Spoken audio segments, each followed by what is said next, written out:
I believe Putin's like, hey, it's all about me. But we would gently remind him who we are for the last 250 years. We love war, and we create the war for other countries. They come to us, then they ask us, how do we create this war? And we tell them, and we fund it, and we get money off of it. That's America. I don't know if that's. Do you agree with that? I mean, we're the war machine. Yeah, we are. Our economy is heavily based off of it. You know, the industrial military complex is absolutely a thing. We were warned about this. We were warned by Eisenhower. Yes. Beware, dude. That's very complex. And I do hope that, you know, from what I've seen, you know, Trump promote, I hope that he does maintain a promise of, you know, pushing for peace and not furthering wars or anything. Because, like, it's just it's like every like rock song or metal song you ever heard. You know, like the politicians get rich and the poor are the ones out there fighting and dying over it. So like it doesn't matter. Like they just look at us like pawns. Like I'm just going to send our guys over there, and you know, yeah. Trump should look. I know ever since World War II and what we found out what war could do for our economy because of the Great Depression. It does a lot. Yeah, like it's been evolving ever since. War. Yeah, and look, guys, Americans are not war hungry. We don't want war, but if you want war, we're going to give you a war, and it's going to be a war that you won't recover from for many, many generations. I don't think there's a war we've ever been in, even in Vietnam, which they say we didn't win, but we did. Because look where Vietnam is right now compared to where it was before we went to war with them. So that's the outcome. We may not claim victory, but in this instance, we don't really have to, because the detriment to your economy, to your people, to everything you live for and you stand for will be absolute. So with that being said, I would tell you, avoid war. War is horrible, and we don't love it. But if you entice us to get into one, we will bankroll off of it. And we will be the winner in that situation where it comes to finances. Because that's what we will stock that war. And then we will go on our New York exchange and we will bid on it. And now we have apps where they'll say, who do you think is going to win the war? And we'll bid on that too. That's America. It's capitalist. So now we've heard it said that history repeats itself, but this isn't just a repeat. It's an escalation. Unlike the ideological Cold War of the past, we're seeing cyber warfare, economic sanctions, ballistic missile threats, an all new level of hybrid warfare. And just this week, Kim Jong-un launched 2 new ballistic missiles aimed toward Japan, spiking regional tensions. And then we have the Israelis and their airstrikes, and they're surging in Gaza as Hamas rockets continue to target southern Israel. Meanwhile, in Russia, we have intensified operations in Ukraine, with North Korea reportedly deploying troops to support Russian forces as the Geneva Convention is tested by modern conflicts. We have to ask, does it still hold relevance? So, Gigi, I know being in the military, they did teach you about the Geneva Convention. Do you think it's still relevant to this very day? Is it relevant? I would say yes, definitely relevant. Yeah. Do you think is that our guide mark? Do we always go back to that threshold, the Geneva Convention? Yeah, I mean, we definitely try to like actually follow the Geneva Convention. We're not out there like using illegal weapons or inhumane operations. I mean, technically, I committed a war crime myself. Okay, well, we don't want to impugn you. It was talked about it on the global radio. Yeah, so it was in training. No one was hurt. No one was injured. Oh, okay. Yeah. So I didn't know. I was like, you know, part of the mortar platoon, and we were dropping smoke rounds.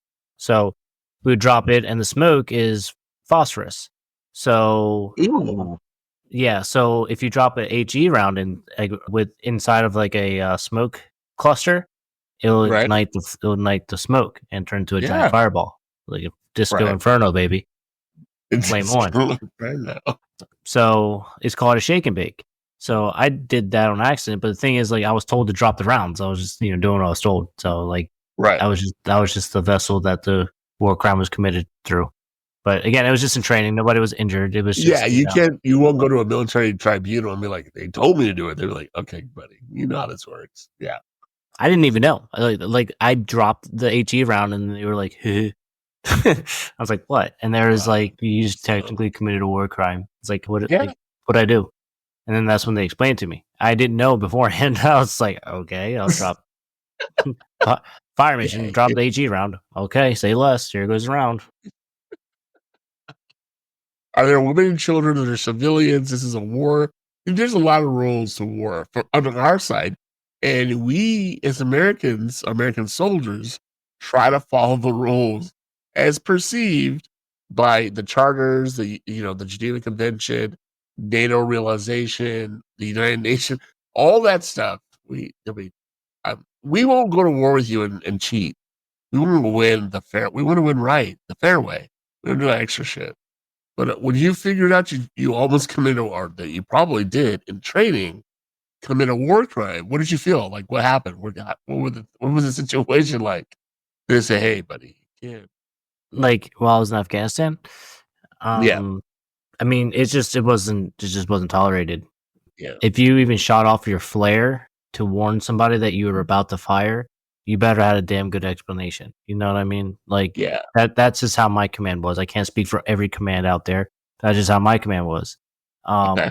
It did make things difficult, and definitely you're definitely terrified and like more like checking your P's and Well, Q's yeah, there, looking around because like you only have a split second to decide like is this vehicle going to ram into my vehicle and explode?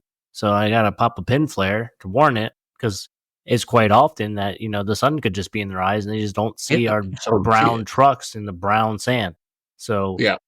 you pop a pin flare to warn them, and then you only have a couple seconds to decide. Well, open fire. So like It's those bitches.